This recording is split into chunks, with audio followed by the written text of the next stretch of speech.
Hello everybody! Welcome! I'm Mr. McSquare, and I'm starting a brand new world. A new realm, as it were. And this will be Realm of the Hidden Crater. And I play Organic Minecraft. What the heck is Organic Minecraft? Well, it's Bedrock Edition with no mods and no cheats. Just an honest game. And this is the Realm of the Hidden Crater. Why? Well, here's spawn point, and it's a giant crater, so Realm of the Hidden Crater only makes sense. And there's my friend, Mr. LightningFNC. He'll be joining me on this adventure. And we've got room for more people.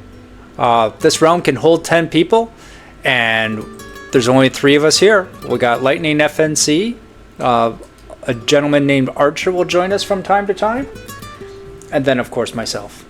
So there's 7 slots. If you like what you see and you're an aspiring YouTuber yourself, shoot me a comment below, and we'll introduce ourselves to each other and see if you can come aboard.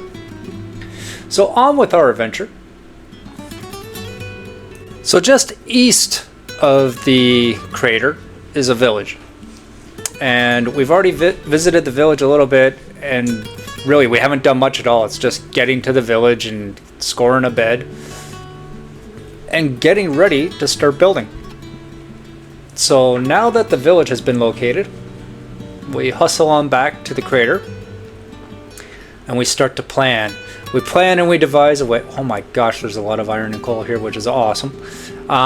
We start to plan and develop an idea of what we're going to do here.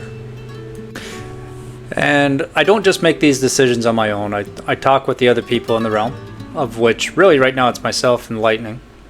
And we agree. We're going to build a starting town in the crater. And then once that starter town is done, if we want to do our own individual ideas, we'll just branch out from there. So here we are back at the crater at the top lip.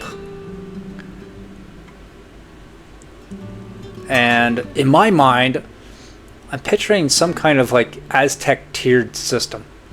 We'll have stuff on the main floor, and then up a level, and maybe a 3rd or 4th level, depending on how much it takes up and what inspiration hits us. But first things first, we stole a bed from the local village. Otherwise, we'd have to go punch the sheep and make the bed. And there's Lightning as well, just checking out the land and figuring out what he wants to do. So everything at spawn, we've agreed, is communal. So we're really working together just to get things going. Sleep the first night away. The only realm settings that we've adjusted, and I'll link the seed down below in the description, so that if anybody's curious about this, they can load it themselves and see it's 100% legitimate. Completely organic, completely unaltered. Until, of course, we get out the pickaxe, but that's not the kind of altering we're talking about. Okay, down at the water level, we're gonna start from the bottom up and start with the essentials. And I think the most essential thing we gotta get going is a food source.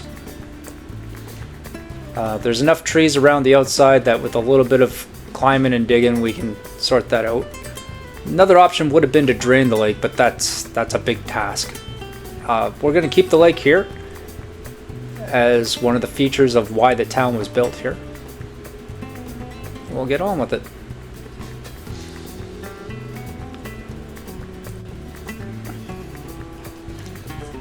Okay.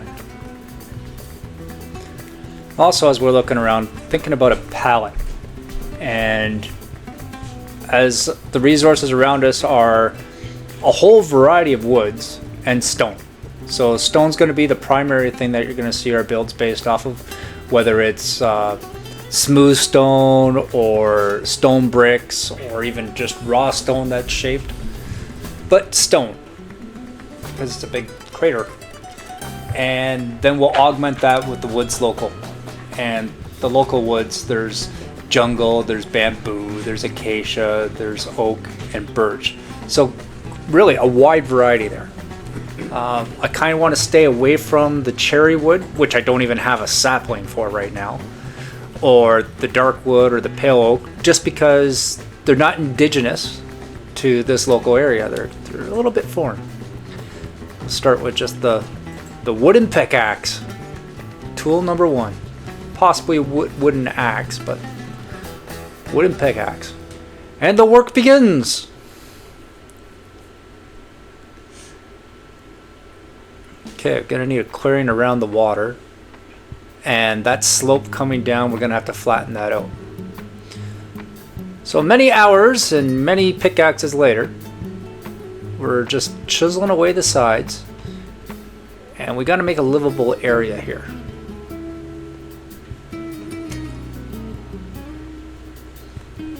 Okay. Just put some dirt. We just dug out a bit of the stone and threw down dirt so that we could farm some food and keep ourselves going. Not a lot of animals in this crater here. This tunnel here leads to close to the village. And then I made another tunnel that leads to 0, 0. You can see the coordinates are turned on in the top left corner. 0, 0 is, in my mind, the heart of the world, and everything expands out from that. It's also easy to find. If you ever get lost, just head towards 0, 0 and you'll get back home. And around 0, 0, I'm putting in a staircase. You can see it goes down. Sea level is level 63. So at height 63 here, I'll have passageways going north, south, east, west in the 4 cardinal directions. And that's the center of the world there. For now, I'm just working towards the east. And there's no need to go the other ways. Eventually I will, but for today, just towards the village is all we need.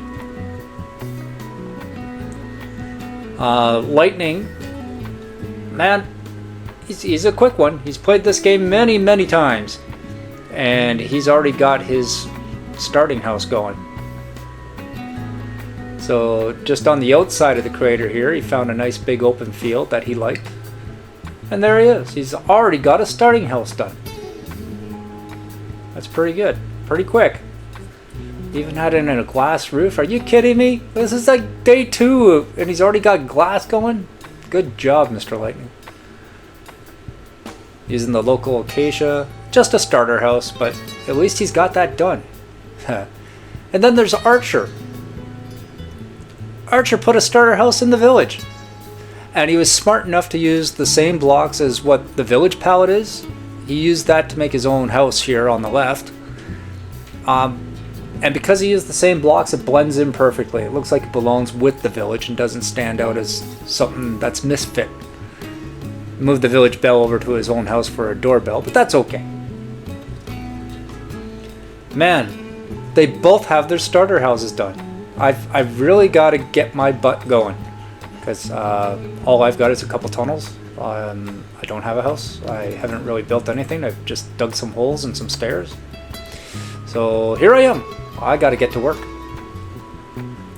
And I don't like the farm just sitting out in the open there. I've got a better idea. And my idea is I'm going to make like a bee enclosure, which is actually called an apiary. But it's going to be a bee enclosure. And bees will fertilize crops when they fly over top of them.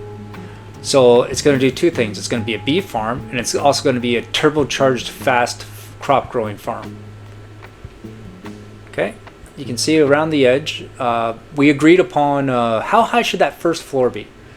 And the first floor is, if you're standing at the level of the lake, however high up you go with your pickaxe, okay, that is our defining parameter for level 1. Okay, level 2 will have its own balcony up there.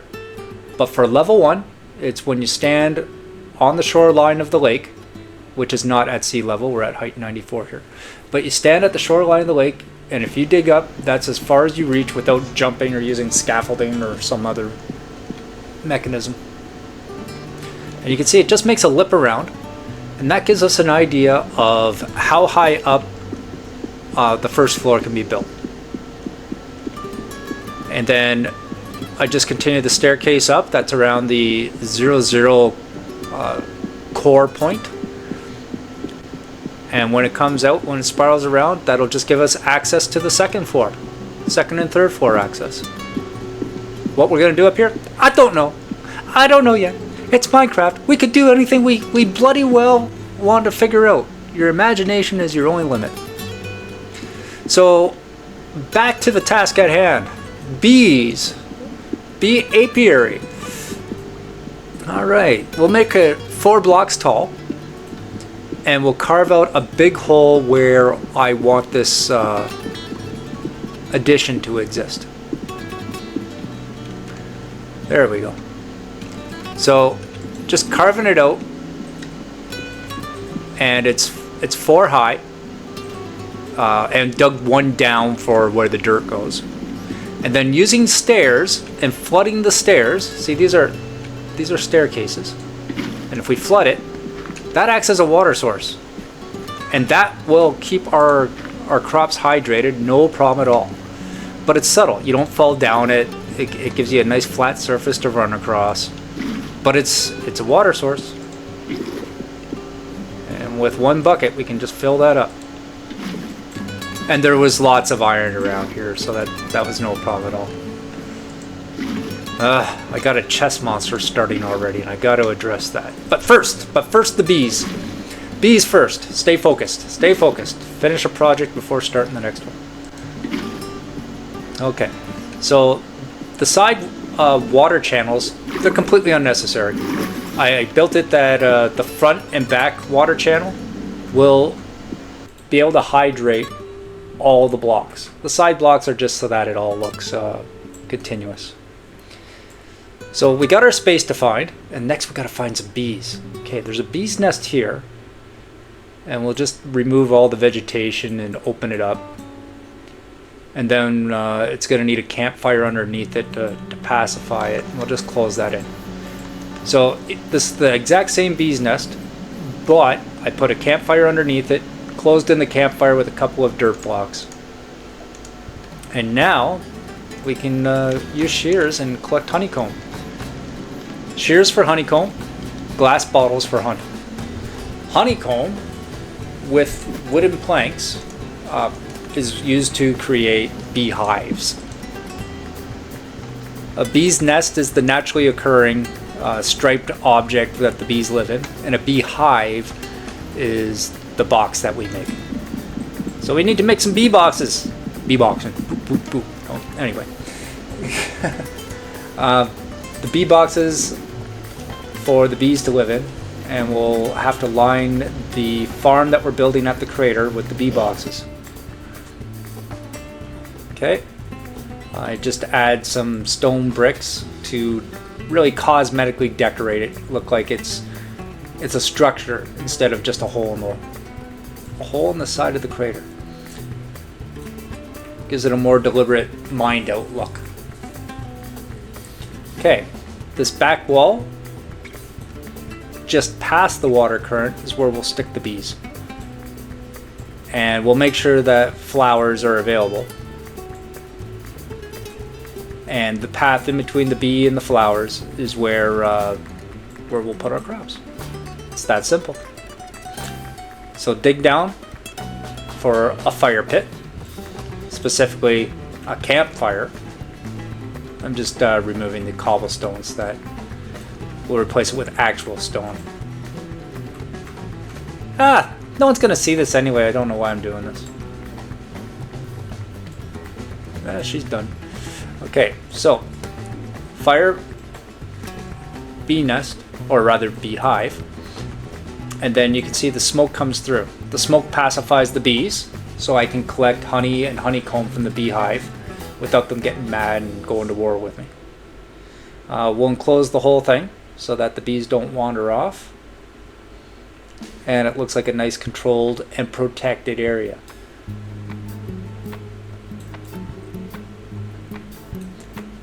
Okay, and to give it a little bit of depth, I'll use a combination of glass blocks around the outside and then glass panes on the inside. So it'll all be glass, but by using blocks and panes together, it just gives it a little bit of depth.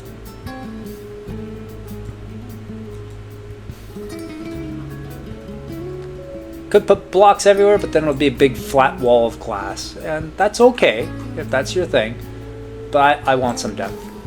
And 6 glass blocks will give you 16 glass panes, so you're actually saving quite a bit of resources by using panes,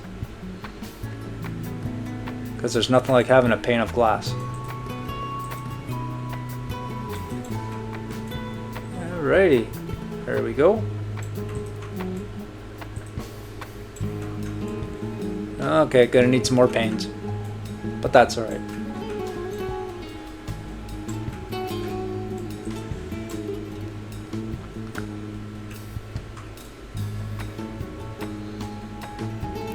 Okay. And you can see it's subtle, but it's just that little indent of depth.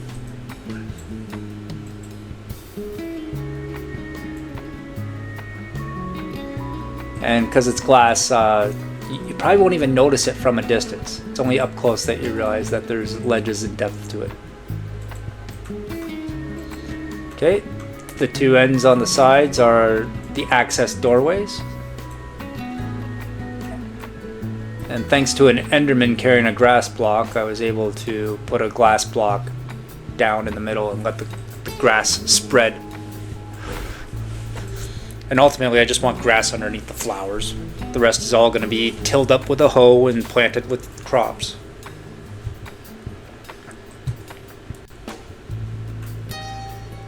Okay, and for choice of wood to go with it, I'm going to use bamboo for this one. I was talking with Archer, and him and I agree that the bamboo is better just because it's yellow, and bees are yellow. So it's got a little bit of a theme room for the bee room's got the yellow doors. And in order to do that, we need a bunch of bamboo, which is why we planted all this stuff here in the first place. Chop right through his sword till it gets used up. Okay, sword's all used up, but it's super fast, like it took a machete through the jungle. Oak doors have windows. Bamboo doors have windows. Acacia was also an option, but trapdoors as well. I want to be able to see through it. Acacia, oak, bamboo. Yeah, bamboo's the right way to go. I agree with Archer. Bamboo's the direction to go. So we'll just have to take our bamboo back over to the crafting table, turn into blocks, turn the blocks into planks, and just like that, we've got the resources we need to make our doors and trapdoors.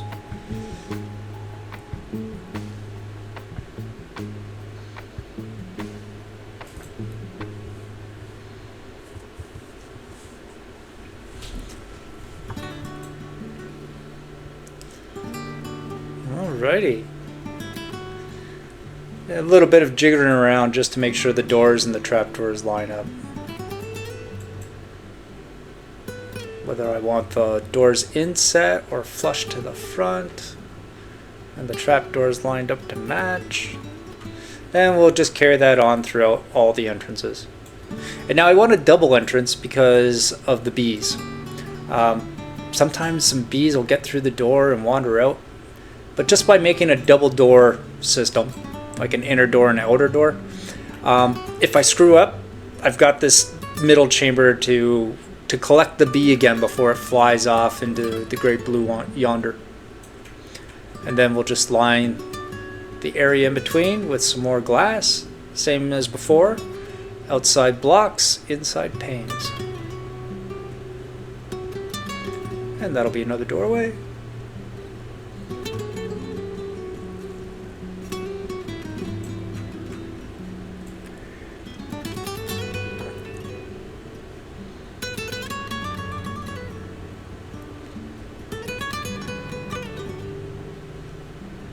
Close that up so that the bees stay within the area we want them to stay in.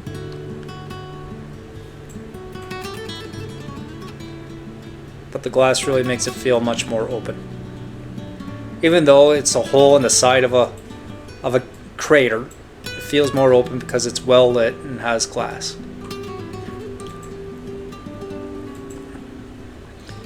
Okay, you can see the basic layout there.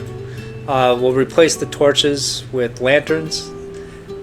And that's just cosmetic, my own preference. I think the lanterns look a lot better than a torch.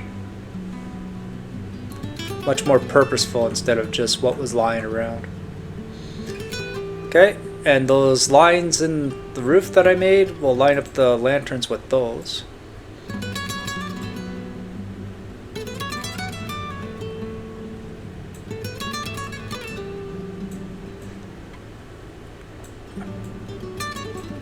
Yeah, there we go. I like that.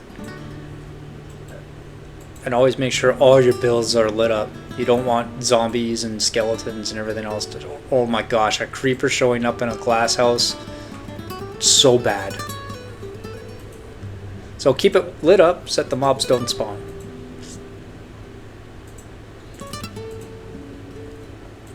Okay. And the hallways as well. To make the lanterns, it's just a bunch of iron nuggets, which you can make out of iron ingots, pretty cheap. And then with a torch and iron ingots, you make a lantern. Pretty simple. And lots of iron in this area. And even though there's lots of iron in this area, we're still gonna have to make an iron farm in the future. Okay. That's all the lanterns we need for this build, for this section.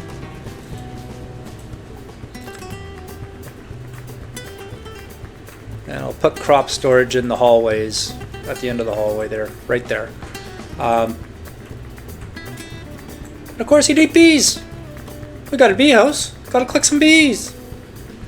So I get flour in my hand. And it's so much easier if you do this with leads. You can throw a lead on the bee and lead them back. But still, they'll follow you with a flower. But if you lose line of sight, the bees are they're gonna bugger right back to their beehives. And then you gotta go through this whole thing again. If you throw a lead on them, they're only gonna bugger off as far as the lead will let them. So, bring them back, and you can see I used a lead. They breed super easy. And then once they breed, you can just force feed the babies 10 flowers to turn the baby into a full grown bee. And as soon as it's full grown, it's ready to breed as well. There we go. 10 plus 1 made it happy and ready to breed. So my 20 flowers became 9 flowers. And if I had another bee, well, he'd be ready to make a baby for me. Okay, so we put the flowers to the outside wall, and then when we put the crops closer than the flowers, the bees will always fly over the crops as they go after the flowers. And the way this mechanic works is that after a bee visits the flower, it tries to return to the hive. And on that return trip, it will fertilize, which is like a light version of bone mealing, all the plants that it flies over top of. And that's the mechanic that we want to optimize to turn this into a super fast farm. So this is our finished product. We just changed the floor a bit to bamboo. We've got the flowers on the outside. You see the little sparkly green bits? That's the bees. Well, we need more bees. But when the bees, they've got a belly full of pollen, they're going to fertilize everything on their way back. So there they make the baby. There's smoke underneath everything, so we can collect it. Throw a trapdoor on top of beehives, and that trapdoor just stops the smoke particles, so it doesn't look like a big smoky mess. It looks a little cleaner to me. And that's my super turbocharged garden, complete with bees, my apiary. Anyway, thank you very much for joining me. I'm Mr. McSquare. This is the realm of the hidden creator, and I play organic Minecraft. If you like what you see, or even if you're interested in joining me, shoot me a comment. Maybe we can sort something out. Thank you. Until next time, bye bye.